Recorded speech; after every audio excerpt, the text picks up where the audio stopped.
তরুণ উদীয়মান রাজনীতিবিদ এবং বলিষ্ঠ কণ্ঠস্বর এবং যে কোনো অন্যায়ের প্রতিবাদে যার কণ্ঠস্বর ছিল সর্বাগ্রে, সে ওসমান হাদি ভাইকে যে যে সন্ত্রাসীরা গুলি করে হত্যা করার চেষ্টা করেছিল এবং তিনি গুরুতর অসুস্থ অবস্থায় এখন হসপিটালে ভর্তি আছেন।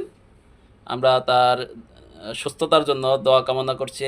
মহান রব্বুল আলামিন তাকে দ্রুত সুস্থতা দান করে আমাদের মাঝে ফিরিয়ে দেন। কিন্তু তার এই হত্যার চেষ্টা যারা করেছেন তাদেরকে এখন পর্যন্ত সরকার বা পুলিশ প্রশাসন অ্যারেস্ট করতে পারেনি। এজন্য দুঃখ প্রকাশ করছি এবং এই হত্যা প্রচেষ্টা নিয়ে যারা রাজনীতি করতেছেন তাদের প্রতিও ধিক্কার জানাচ্ছি। দেখেন, যে যারা বর্ষিয়ান রাজনীতিবিদ, তাদের উচিত স্বচ্ছতার ভিত্তিতে কথা বলা, যে কথার ভ্যালু থাকবে। একজন আরেকজনকে দায়ভার চাপিয়ে দিয়ে কোনো তথ্য প্রমাণ ছাড়াই এখন এআইয়ের মাধ্যমে ফটোকার্ড ছেড়ে দিয়ে একজনের নামে প্রচার প্রোপাগান্ডা চালানো, এগুলো কখনোই সচেতন এবং বর্ষিয়ান কোনো রাজনীতিবিদের কাজ হতে পারে না। আর কাউকে চাঁদাবাজ বললেই আপনি নিজের দিকে টেনে নিচ্ছেন, মানে আপনি নিজেকেই নিজে চাঁদাবাজ প্রমাণ করতেছেন। আপনি যদি চাঁদাবাজ নাই হন তাহলে আপনার দিকে চাঁদাবাজ বললে আপনার গায়ে লাগবে কেন?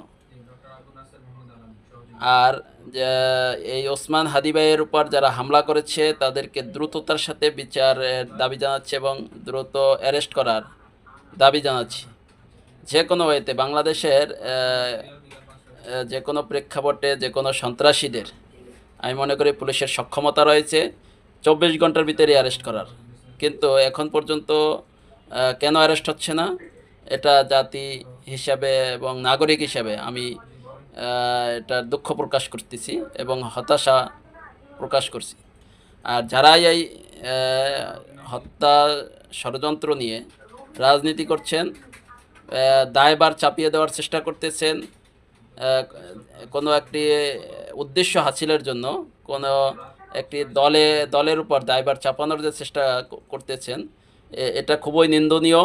এটার জন্য ধিক্কার জানাচ্ছি এবং নিন্দা জানাচ্ছি। রাজনীতি করুন, সুস্থ ধারার সুন্দর রাজনীতি করুন এবং কোনো মানুষের জীবন নিয়ে ছিনিবিনি খেলার চেষ্টা করুন না। আপনি রাজনীতি করেন, আমি রাজনীতি করি বা অন্য কেউ রাজনীতি করে, মতের ভিন্নতার কারণেই এক একজন এক একটা রাজনৈতিক দল প্রতিষ্ঠা করেন এবং এক একটি রাজনৈতিক আদর্শের মাধ্যমে